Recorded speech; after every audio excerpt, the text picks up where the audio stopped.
Today is Friday, August 13th, 2004, and this is the beginning of an interview with Wilbur Barnes at 17718 South Oakland Court, Country Club Hills, Illinois. Wilbur Barnes is 73 years old, having been born on October 1st, 1930. My name is Pamela Barnes Craig. Wilbur Barnes is my uncle. He is my father's brother. Wilbur Barnes, what was your branch of service? Army. And what was your rank? Sergeant. Did you serve during any wars? Korean War. Can you tell us something about the Korean War or your experiences there? Well, it's when I first went overseas, I was in South Korea, and I was attached to the 45th Division. From that 45th Division was out of Oklahoma, and then we moved up north to North Korea. All right, we'll come back to that. Were you drafted or did you enlist? I was drafted. And where were you living when you were drafted? Chicago.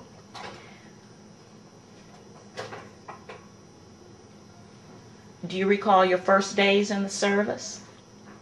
Yes. My first days in service was at well,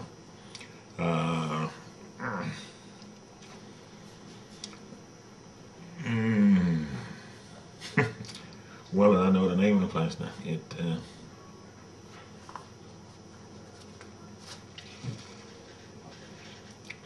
Well, tell me about basic training. Where'd you go for basic training? And in Fort Smith, Arkansas, Camp Chaffee. And when did you go in the military? When did I go in? Yeah, what year? When I turned in 51. In 1951. Right. So you went in after Truman desegregated the troops. Right. Was your basic training camp integrated or segregated? It was. We was integrated, but the signs were still there. What they signs? Had two different clubs, colored and white. Okay. And the clubs was still there, but you could go to either one. It didn't, if you wanted to, whichever one you was comfortable with, you could go. But they were still there. They had never, taken them down. Taken down. They had colored service clubs and they had white. Okay, but your basic training, your drills and everything were integrated. Integrated, right. We lived together. How did you feel about that? Well, I never really thought about it too much. We used to joke about it sometimes because some of the black soldiers used to go to the clubs because they had, everybody was training together. They had white friends, people that they associated with and talked with, and people that they go and and drink beer with. So they would go to the white clubs too. But very seldom you would see a white settle in black. So it was just, I guess it was whatever, some was comfortable with it, especially if you come from the north, you had been used to it. People come from the south, they hadn't been used to it, so they kind of stayed to themselves. So. Okay. All right. Do you remember arriving in Arkansas? You were born in Arkansas, had lived in Chicago, and went back to Arkansas for basic training. Right. They gave me a choice here. I could either go to Arkansas or go to California. And I knew, money was very short at that time. I know from California to Chicago would have been very expensive for me. So I felt if I went to Arkansas, I would be closer to my family. But it wasn't too close though, but it just seemed that way, But it was said Arkansas, so I went to Arkansas. So you had to pay your own way if you had to go to California? Well, they would pay for you, They give you so much a mile, is what it is. I think at that time it was about 6 cents a mile. They would pay you for travel expense, But most, if you went on leave, though, you had to have your own money. So at that time, my salary was $40 a month, and that's not a lot of money.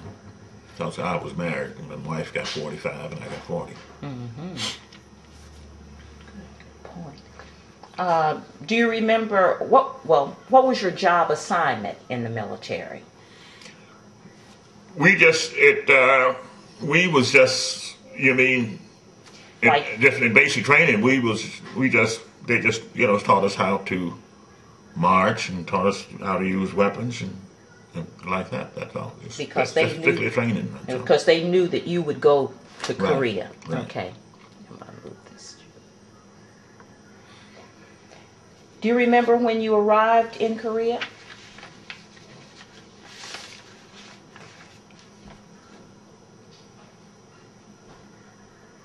It must have been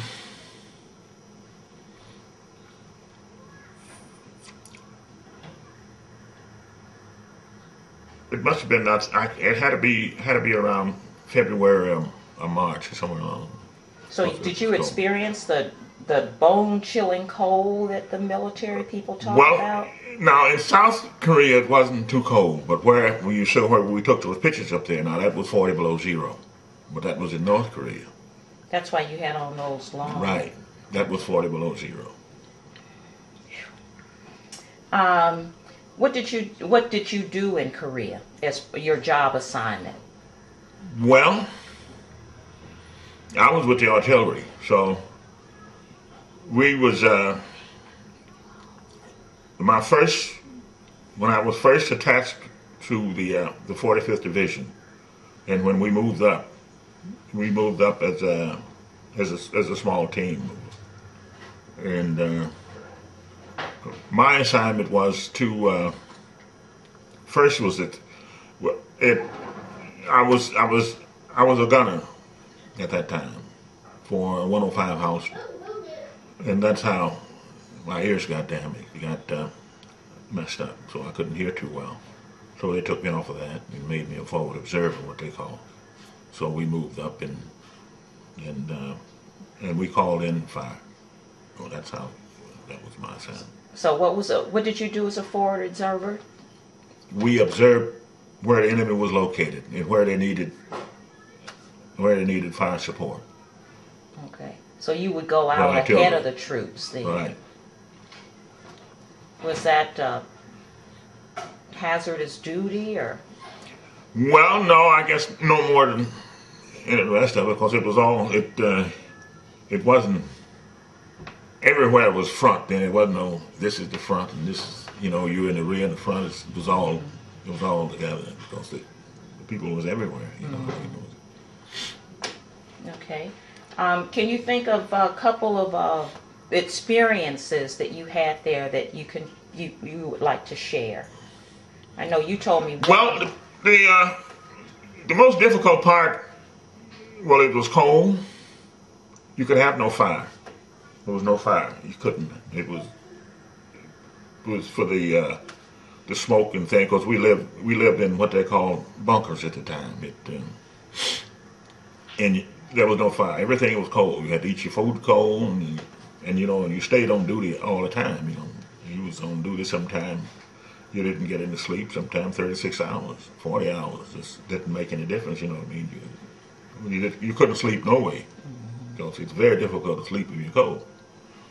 So and then when we stayed up so long, then would pull back, and then what they call like a rest period.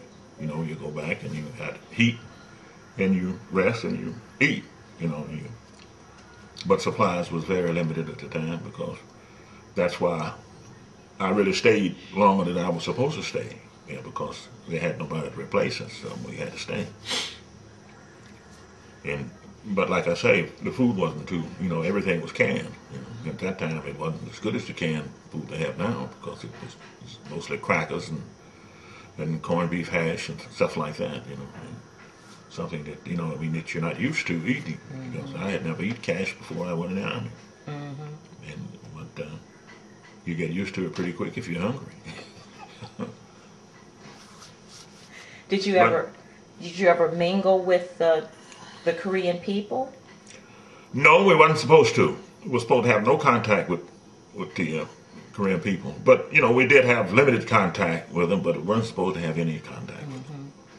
because you couldn't speak your language. You didn't know who was who because you're dealing North Koreans and South Koreans. They all look alike, you know. And I guess they all speak the same language, so that's why we wasn't allowed to. We was not even allowed to go into the villages in South Korea.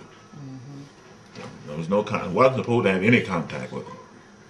But sometime when we was, you know, the old people and kids would be there because they was hungry, you know what I mean? They used to come around and beg, things like that. But wasn't supposed to have anything to do with them, you know. Everything was off limit there. Because when we go, if they send us like we went to Japan, you know, to like on rest leave, a place like that, you go. But we wasn't supposed to eat anything, drink anything, nothing to have to do with it. So like I say, they couldn't tell which was which. So they said there was a lot of North Koreans in the villages there, you know, kind of hiding out like. So that's why they didn't allow them to go. No mix at all. Did you ever have to go among the people as part of your job? You know, for instance, if you fought at a certain village, did you have to go in afterwards, or? No, because like I say, where we were, we was almost like at the parallel. We was right at the 30th parallel. So on the other side of it was north, and behind us was south. So there was no villages, really, you know, because most of the south was all destroyed. They had destroyed all the south, but the people lived everywhere, you know what I mean? So anywhere they could find to live. But you did like I say, you wasn't allowed. Couldn't go no place like on your own. Everywhere you went as a unit. See, and mostly that was just traveling from one area to the other. So that was like I say, it was not supposed to be any contact with them. And the diseases was bad because, you know, I mean, little kids, you could see little kids, their stomachs was huge from malnutrition and different things, and all kinds of diseases they had over there. So that one. Even when we leave, you could bring nothing but, say, your watch or something like that. Other than that, no clothes, no nothing. You couldn't bring anything out because of the disease. So when you came back to the States, you had to leave all your Everything, stuff in. Everything I had to leave it there. All except my watch. I didn't know that. That's interesting.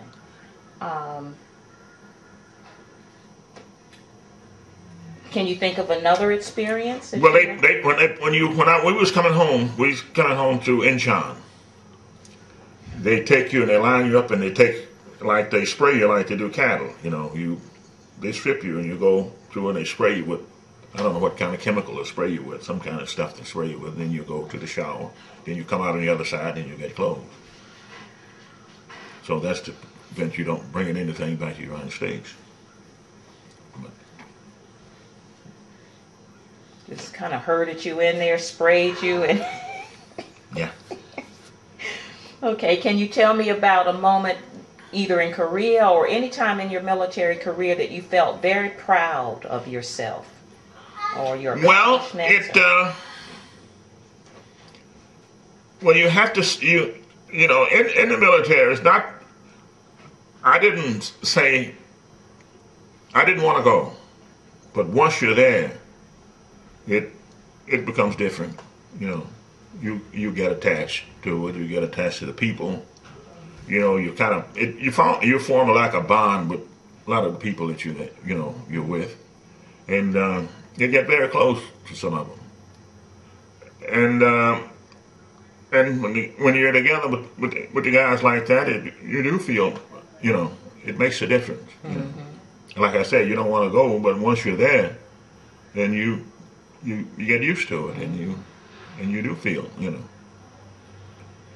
kind of proud of that you went through it and survived. Right. Did you? Once I thought about it several times of staying, but my wife didn't want me to stay, and she wanted me to come home, and at that time, if I had a realistic, when I was really thinking about it, I was in Korea, and I didn't want to stay there. I figured if I could go someplace else, then I probably would have stayed. But once I got back to the States, I said, I decided not to stay. But like I say, you have a lot of people that you're with and your friends, and sometimes strangers. I never saw any. I saw maybe one or two people that I was in service with. Since I've been out, you just move away from it, and you don't see them anymore. Because to them the two people that I saw, you go back and you don't, once you get away from it, then it's different, but that's one of them. He was a very good friend of mine, and his mind was just about gone, and that's all he talked about was I. And you really kind of feel sorry for him like that, because it really messed him up, And he wasn't able to work. Either one of them wasn't able to work. Sometimes when it gets you that bad, when you're not able to work anymore, and it's pretty tough. Okay. You mentioned that you would go to Japan when you were off duty, or when they send you what they call R&R. Okay. That's where we was allowed to go to Japan. When you socialized, you said that your training and your unit was integrated. When you would say go to Japan on leave, would you go as an integrated group, or would you go by yourself? Or well, you said you went in groups, but the groups would be integrated. But most of the time, once you got to wherever you were going, you would separate. The blacks would go that way, and the whites would go that way. Most of the time, sometimes they would, be together. Sometimes you would drink together, different, bars and things like that. But most of the time that you didn't. Right, you formed a bond kind of on the battlefield, but socially, right? You would. Because some of the unit, well, many of it, but some of them, you had a lot of Southerners in the military. Some of them still had that separation feeling, and some kids were from different parts, Iowa, New York, New Jersey, different other places, Cleveland, different places like that. It was different, and but it was still, some of them had never grew up around black people. It wasn't any different, but they just didn't. I guess they didn't feel comfortable. You had to be with people you felt comfortable with, and that was the main thing about it. But like I say, some of the white boys that I met was from Cleveland, and the white boy that I was on the picture with, he was from New Jersey, Hoboken, New Jersey. Now, we was together. I didn't meet him until I got to Korea, but we was together all the time. Some of the fellas that we used to be with. This Italian boy, his mother used to send us, food packages and things like that. Every time she sent him a package, she'd send for me, because when he'd write to her, he would tell her about it.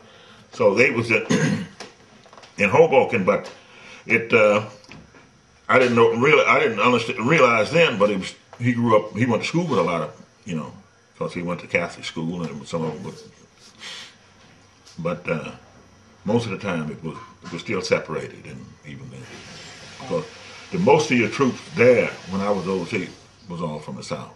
Okay. And the unit that I was in, about 40% of them all from North and South Carolina.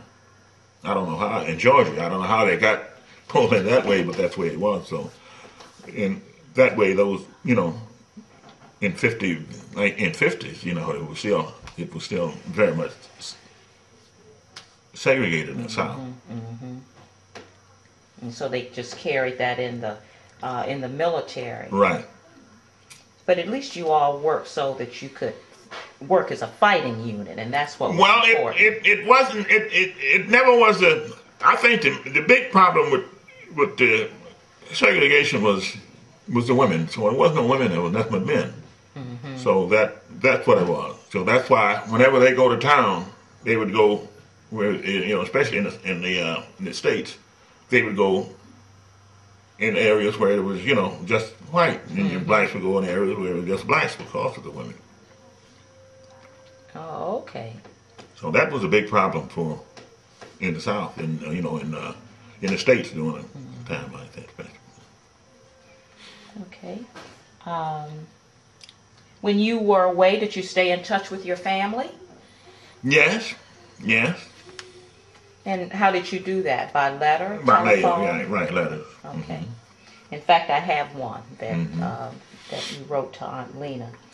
Well, and military like that, mail is very important. That's the most important thing about it. That's the only way to communicate at that time. I see now where they got on the internet and different things like that. I see how the kids doing like that. They don't know how fortunate they are, how lucky they are. Because sometimes you didn't get mail. Sometimes you didn't get mail for maybe a month. You didn't get no mail, especially when you went overseas. Because they just didn't get the mail to you. Well, it wasn't that important to them no way, They didn't really care when they get it when you get it. But they can call home. We got all kinds of telephones now, different things like that. So didn't have that then. So you all used to wait for those letters. It was very important. It was very important to mail call. Kept your spirits up when you hear from home. Right.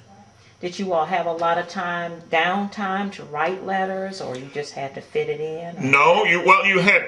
See, you would like you was on duty. It's almost like it's like a job. Well, if you put it that way, it'd be like a job. You're on duty so long, and then you're off duty so long.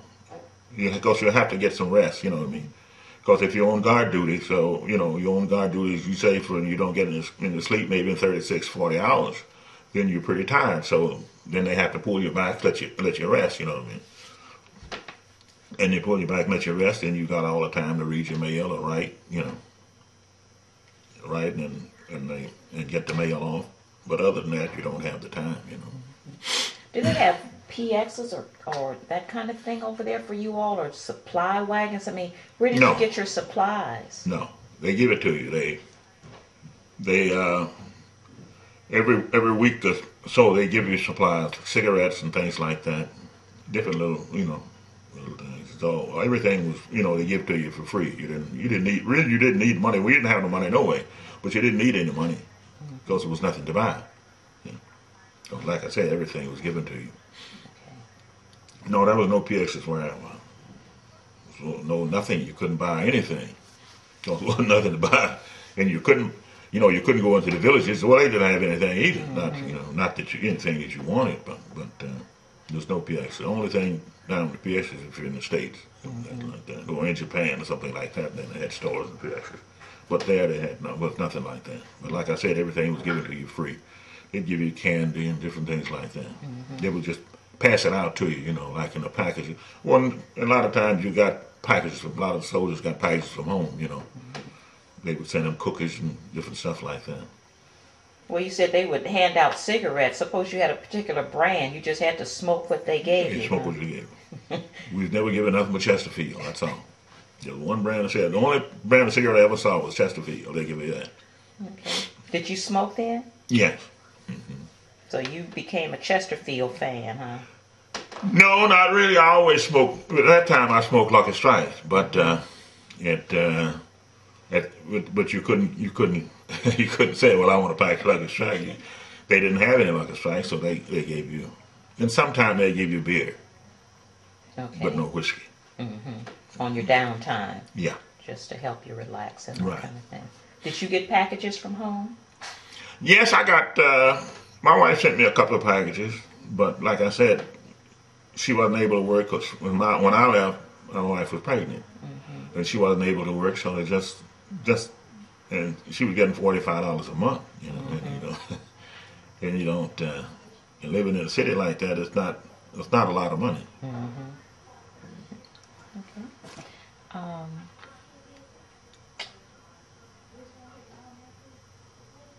Do you recall the day that your service career ended? Yes. I was in Camp Crowder in Missouri when I left service. And I flew home from Joplin, Missouri.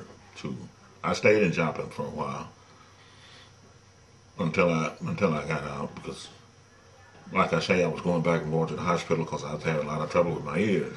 It ringing in my ears. And still, I've had that. It still rings in my ear.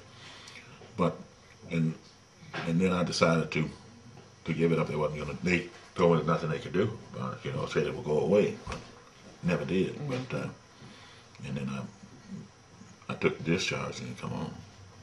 So you say with your ears that when you were a gunner, they didn't give you earplugs? No. No, they didn't know about They that. didn't. They didn't have no earplugs, not at that time. So as a gunner, though, what did you do? Did you carry a big gun, or? No. It sits on a tripod like something like this, but just larger. Huge. 105 holsters. It's something like that.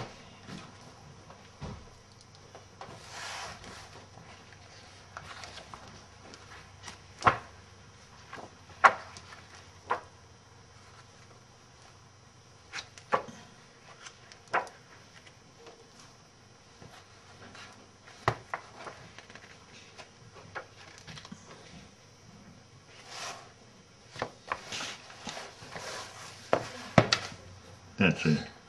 Okay, let's hold it up. Can you see it? I want it on camera. Okay. I see. So they didn't use earplugs, and you were, as the gunner, all of that noise. Right. So you can just imagine when a gun like that go off, it's a terrible sound. And that's the old type. Maybe it's a little different now. They still have them in the military. But now they know about earplugs and that kind of thing. Well, yeah, they got everything now to protect you. And how long were you a gunner before you started having problems with your ears? Well, it's hard to say. We was there. I was there quite some time. I guess 3 or 4 months or something like that before I was taken out of that unit. Because at that time you stay in there long enough and you can't hear anything. You just the hearing is completely gone. So now, how long were you in Korea?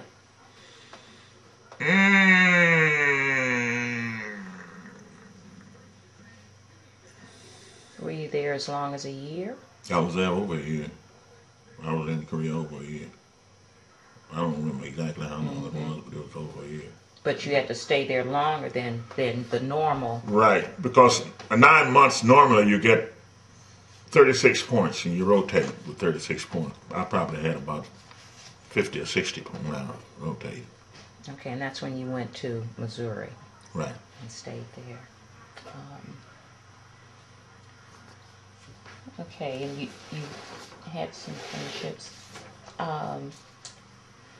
Did the military, being in the military, your experiences there change the way you felt about life or how you did things? I used to tell my kids and a lot of the other younger people that if every kid, when he finished high school, was drafted into the military for 2 years, just 2 years, it would be a lot different for younger people. Because the one thing they teach you is discipline, and without it, you got nothing. And that's what they do teach you. That's what it did for me. You get a lot of discipline in the military. It's funny how they say, well, you got to do this to people, and you got to use different methods. They never whip anyone, but you do what you're told. Yeah. So that you gained. You think that the discipline really made a difference in your life. When you came back to the States, did you have a job Yeah. waiting for you? I went back to my job when I come back. Okay, and where was that? At Central Cold Storage. I worked at Cold Storage before I was drafted, and when I went back, when I come home, see, that was the law at that time. You know, they had to, you go back to they had to take you back. Okay, that was good. Did you ever join any veterans organizations No. after the war? No, I completely got away from, once I got out, I just got away from it completely. That's all the questions I have. Is there anything else that you would like to, an experience or something that you would like to say? No, but just like I say, I think it's good for young people. You know, it's not going to help. Nothing's going to help everybody. But I think it's good for young people to get the experience. I think it done wonders for a lot of young people, and then it hurt a lot of young people. You know. Because well, in a sense, some people rely on things. There you don't have, they tell you when to eat, when to sleep, when to go to bed, when to get up. And sometimes that can hurt people. But you get used to it, and you get people to stay. If you've been around people that was in the military for, most of the time they get up early, and they do things different. They do things the military way, and but sometimes, like I say, a lot of people in there got hooked on drugs and several other things, and a lot of them got to drinking too much, and because in the military, it's like they used to have the old 3 hots in the cot. You're going to eat 3 times a day, and you're going to have a place to sleep. And that hurts some people. But you do know how to survive because of the training and the different things like that. But like I say, it's just, some people are just, but I say it's good for, a lot of people get, like a lot of kids get messed up. I look a lot of times, I watch a lot of news and a lot of the news about Iraq and different things like that. They only show the good things. They don't show the kids with their arms missing, legs missing now. His life is shot forever. But that do happen. It can happen to you if you're not there, but they don't. And a lot of times they don't do the things that they talk a lot and praise them a lot, when they in places like that. But once they're out of the military, it's over. They don't need you no more. Forget it. Well, do you think it was easier for you in the military to follow because you had older brothers and your father had been in the military? Did they talk to you about the military? Well, it's the thing that you see. When I was too young to go back in World War II, when they was coming home, and it was a big deal to be in the military, because like I say, coming out of the South, most people didn't have it. It was very poor, and most of the farmers and sharecroppers and things like that, you only have money once a year, and that's not a lot, that's very little. And when you're in the Army and you're getting money every month, not that much, but it's more than you had. And the Army did a lot for black people in World War II, a great deal for them. Now the ones who was living in the North, like my brother, he was living in the North, he had a pretty good job, he worked in the stockyards, but the majority of black people was on the farms, and they didn't have no jobs. So a lot of them, that's why a lot of them went back into the military. Morrell will tell you anything, that the military did wonders for him. And I imagine Will tell you the same thing. I think Will probably stayed over 30 years in the military. He wouldn't have been no place else because he loved it. Mm-hmm. And Morrell and James the same way. He wouldn't have been able to make it in the South.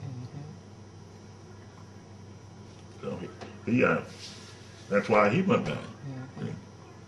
I was in Fort Smith when James and Council come to Fort Smith, and James was out of the military at that time. And when he come there, and then he come back home and went right back and stayed. So it in those uniforms, people in the uniforms, people just idolized him, especially in the South. In the uniform, everybody wanted to talk to him, be close to him.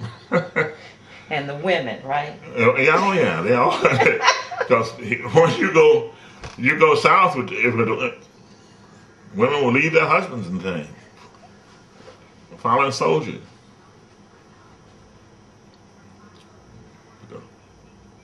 And all of them was, most of the women, and especially around Mariana, where they all married, so either it was Navy or Army or whatever. It didn't make no difference to him, as long as it was late to them, as long as it was a soldier. Mm-hmm. So they could get that allotment for $35, $40 a month, but it was a whole lot more than what they had. Mm-hmm. A whole lot more. Like I say, when you're getting just a little money once a year, that's when you're picking cotton in the fall of the year. And all the rest of the year, no money at all. Things are pretty tough. But like I said, it was better for people living in the cities, because they had jobs and they were getting paid weekly. So that made the difference. I'm pretty sure that's why John didn't go back, because he went back in stockyards. So during World War II, they would hold your jobs for you too? Yeah. Mm-hmm. Mm-hmm. Yeah, they had to hold your jobs for you. Would they only hold your jobs if you got drafted? What about if you enlisted? Well, there was plenty of jobs in Chicago. You didn't have to worry about no job in Chicago. Yeah, there was jobs everywhere in Chicago. So it really didn't matter, because like I say, it was plenty of jobs. It was just the ones in the South where you only had the option of farming. Right. And people that were just, but they had just gotten started to migrating from, after the war. That's when they started, the big migration really started coming north. Because a lot of the soldiers saw how people live in other places. They didn't want to just live on chop cotton no more, pick cotton no more. People didn't want to do that. They wanted to get away from it, and that's what they did. So they would move north. Yeah. And get the jobs. Or when I stayed with Sarah, because I come here in 47, it was probably 4 or 5 families living on one floor. That's a lot of families living in one floor. People were sleeping everywhere. People would rent an apartment or something like that and cut it up and make 5 or 6 rooms, and for families to live. And with the bathroom, so when I moved over because I lived at 46 in Michigan when I left there. And I lived on the 2nd floor, and it must have been about 6 families up there, but they didn't have a one bathroom though. See, everybody had to use the same bathroom, but about 5 or 6 families used one bathroom. There was just so many people in it. It was just certain areas where black people could live. When I first come to Chicago. When I first come to Chicago, you couldn't live east on 63rd Street. You couldn't live west. You didn't go that far south. Mostly around 43rd, 47th. 51st, like that on the south side. But the black people could have swum to 63rd Beach. You wanted 31st, 35th Beach, 47th. Couldn't go no further south out there. It was just all white. And black people had just started moving over on Wentworth, 41st and Wentworth. And mostly when I was coming here, it was all mostly white. It was on the east side of the street. And the west side of the streets, and black was just kind of moving over from State Street. In all those old houses over there, you had the heat was all inside. I mean, heaters. They had heaters just like they did in the South. So Sarah had coal heat, and then they switched over from coal to fuel oil. You know, use oil in a big tank on the back of the heater with oil in it. They cook in the heat like that.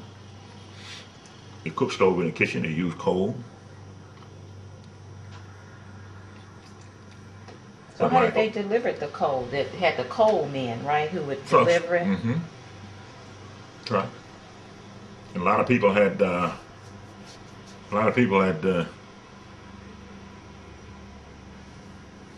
like where Lena lived, they just put the coal in the basement, you know, because they had a furnace in the basement, but they had radiators.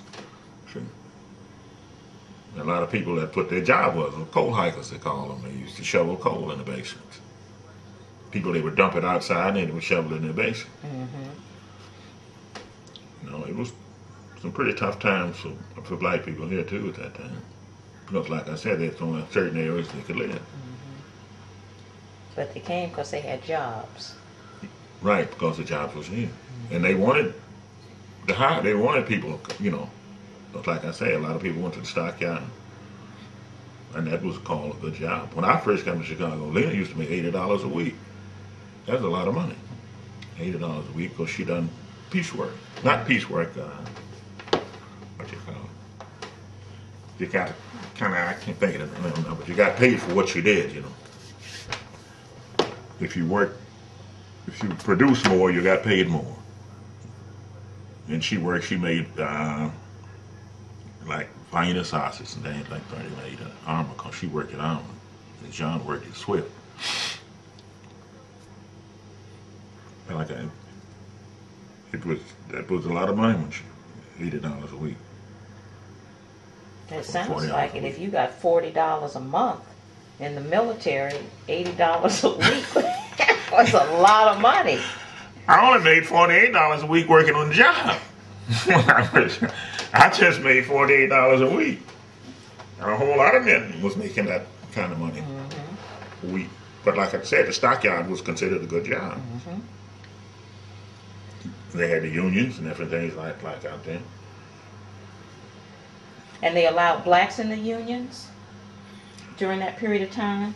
Well, yes, I think, and blacks got control of the unions, the stockyard. I think that one had a lot to do. It was going to close anyway, but that had a lot to do with it closing. Mm-hmm. Inspectors, most of us black. I remember when John took the exam to be an inspector, you know, and he turned it down because he didn't want to go. Because they were going to send him to St. Louis to work, and he wouldn't go because at that time I think he was a baby, and he said no, he wasn't going to go because Lena just begged him to go, you know, to take that job. But go said you can always take your family, and he said no, he wasn't going. He wouldn't go because that was considered a good job back at that time, you know, government inspectors. And you had to take a test to get the job. Yeah. Mm-hmm. Okay, is there anything else you'd like to tell us?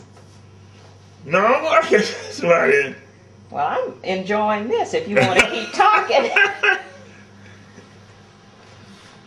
Because at that time, you know, John could write so good. You know, he almost, I don't think nobody in the family writes like John. And when people see your handwriting, I guess that it means a lot, especially back then. Because you had a lot of black people that didn't have educations at that time. A lot of black kids that, you know, had a chance to go to school, but they didn't go to school. Different thing, but he was always had a good handwriting. I guess it's just always that, you know, was that way. And that was needed for the inspector because they had to fill out reports or all the time. Kind of thing? Okay. Yeah, all the time. So that was the biggest part of their work, you know. Is because they got to make out sheets and different things every day. The minute even baking a different where you know, mostly was in meats and different things, and where they handle meat and different things. So you had to have reports every day. So there's a lot of paperwork in it. So I worked with a lot of inspectors. In the work that I did, you know, after when I left, because we handled a lot of meat, and mostly all was black until later years. See, at that time, you didn't have to have a high school education to get the jobs. They hired a lot of them because they was veterans come out of the Army. And like I said, it got to be mostly mostly black. In later years, you had to have a degree. You had to have a college degree to get the same job. When I left work, you did. So they was phasing most of all of the old out. And if you didn't have, they would what they would do, they would go in the South with agricultural colleges, and that's where they used to bring them. That's where they used to recruit. They used to recruit them. So you had to know something about animals too. Like when they're born in the city and raised in the city, you don't know what. You never saw a pig from a cow, so they want people from agricultural schools. That's why. Well, that's probably why the blacks worked so well before the education, because most of them had come from farms. They knew the difference between a pig and a cow. That's how they got the job, because you had a lot. It started at the stockyard, see, in the slaughterhouses and things, the stockyard. And then they stopped slaughtering in the cities. They wouldn't allow them to slaughter here anymore, and most of that went to Iowa, Nebraska, places like that. But the meat was still here, so they had inspectors was here. But like I say, now all of the inspectors, most of the inspectors now still come out of the South. But you had to have a degree. But then you didn't have to have the degree.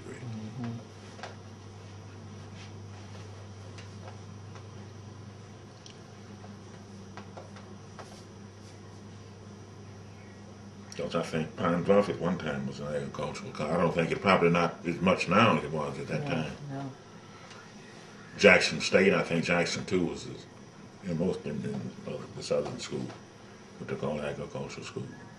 So, but I don't think they have any, not all agricultural anymore, but some, but not like it used to be. But like I say, they don't, you got to have a degree now to get those jobs. So they phased all of you all out with the experience, and now they're getting these. Right. But like I say, I think it was because you had so many. You don't have as many blacks now as inspectors as you used to when I was still working. When I was leaving, and you had a lot of no women, but now you had just about as many women, but they was all white.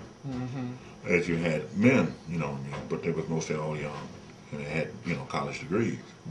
But before it was mostly black men, and they didn't have it. Most of them was veterans, so. But they didn't have it. Because you didn't have to have it, But you had to know how to read and write, because like I say, you had to fill out the form and different things like that. But some of them had, had finished high school, but some didn't.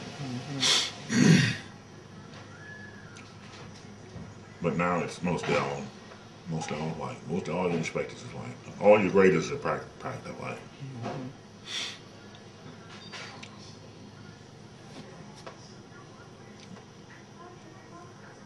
Yep. But they got good retirement. They got good, health benefits. And that was the main thing. It was almost like, But most of them was, like I said, most of the old timers was the veterans anyway, so they could go to the VA and things like that. But, Mildred wrote Dana a card, but I called him a couple of times and he didn't come by. Well, I can get him at some other point. Okay, let me. Like I say, he was in over a year, but he and his wife, they still don't, I talked to her the other week. She called me, and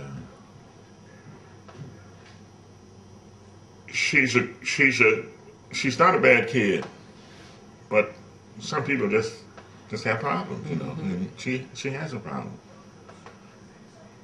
And she was telling me the other day, I told her, I said, well, You said that you were a sergeant in Korea. How did you make rank so quickly in Korea? Well, it was it was mostly luck, I guess you put it. Because I guess if it don't be for this, I can't remember his name either. All I know he was a small man, but he was from Mississippi. Sergeant, white sergeant, white master sergeant. Well, he was he was the head man in my unit because of of a non-commissioned officer he was. Mm-hmm. So they practically runs the thing, especially sergeant.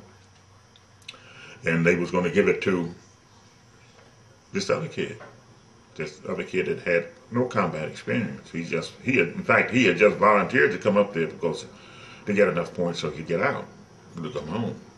So, because you get more points if you're closer up to the line. And when they gave it to him, they had drawn up the orders to make him the sergeant. And when I heard about it, so it didn't bother me because and you, being from the South, you realize how things work, Mm-hmm. So I didn't say anything. In other words, when he come and asked me,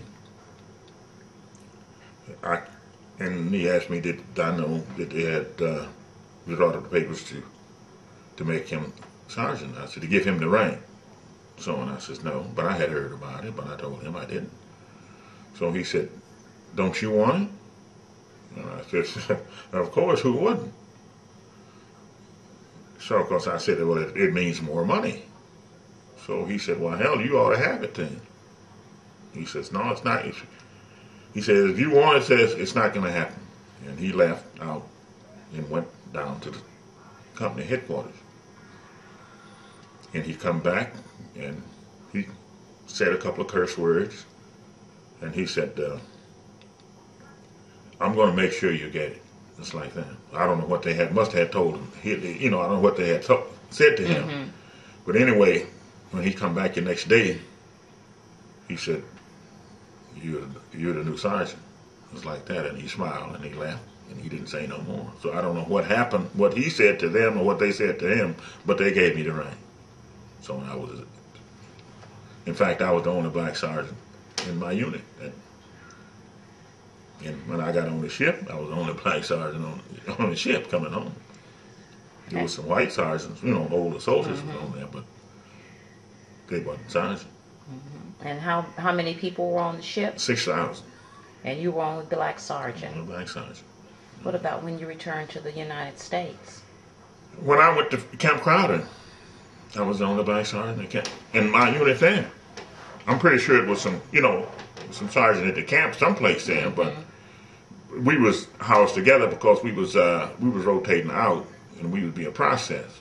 In the unit that I was in, there was no black sergeant. The only thing there was only black, as high as there was corporals. So that's the two strike. So when you get the sergeant, you don't have to pull KP. You don't have to do no kind of other duties. Mm-hmm. That's line because you're what they call an uncommissioned officer at that time. So, but I was the only one there. Wasn't anymore. And like I said, the rank had been frozen ever since I had been in there. Mm-hmm. So, especially over there, it was no rank. You couldn't get. They wouldn't, But on special occasions, that's the only way you could get it. Mm-hmm. And the rank then had to come through the Pentagon. It couldn't be just they give you a rank and then they could take it away from you. See, mine couldn't be taken. So you were pretty unusual. It was, in my case, it was. Mm-hmm. It was very unusual in my case, how it was done, and how it was given. Mm-hmm. And normally I never would have got it.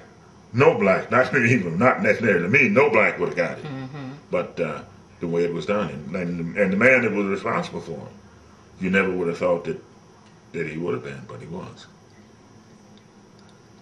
Because he tried to get me to re-enlist for just 3 months and stay there 3 months until his was up. Because he said he was going to get out of the military mm-hmm. because he didn't like the service there. Because he'd been in over 20 some years at that time, and he was leaving the military. But he said I need you to stay here with me until I leave. So if you need 3 months, he said, I'll get you another strike. So I said, oh, I don't think so. so I left him over there. But he was a hillbilly, all right, but he was straight. Yeah, he was straight. He just felt the person who deserved to have the position. That's what was Yeah, important. we don't give it to him because he's white boy. Mm-hmm. Yeah. But that's what they were going to do. So. But he wouldn't allow it to happen, so he gave it to me. So that made me kind of an exception at that, being blind, because they didn't have any, no black sergeants, not any in the bar division in the company I was in was none. Mm-hmm. Only corporals, privates, but no sergeant, and I was the only one. Were you a good leader? Yeah, I was lucky. I was lucky, very lucky. But he was all soldiers. Oh, this man was. He was really a soldier.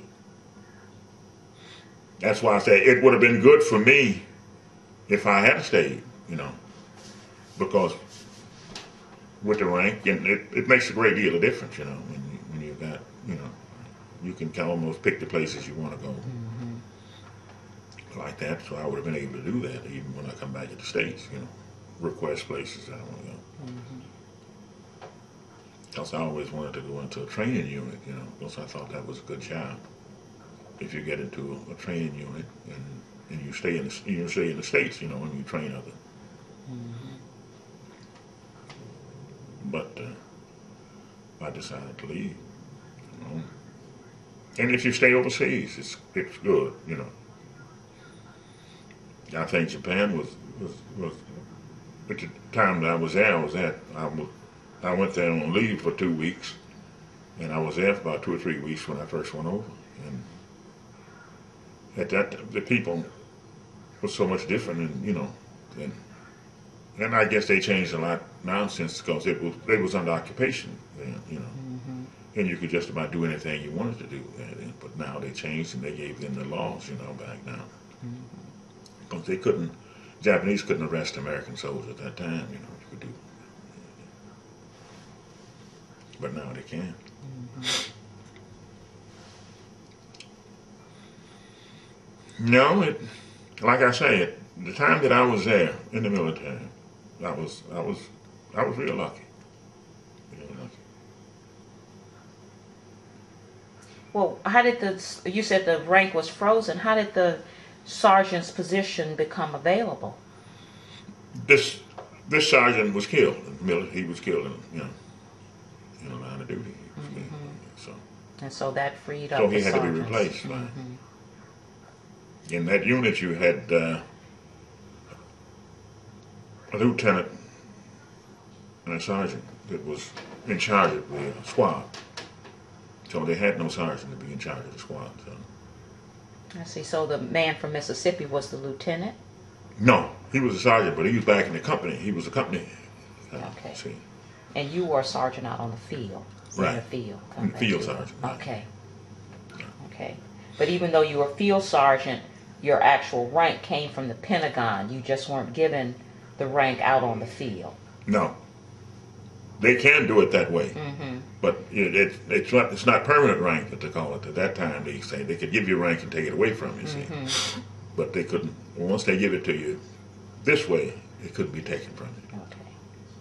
It goes in the records, see.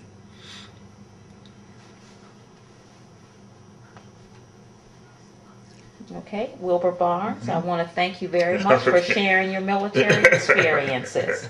Okay.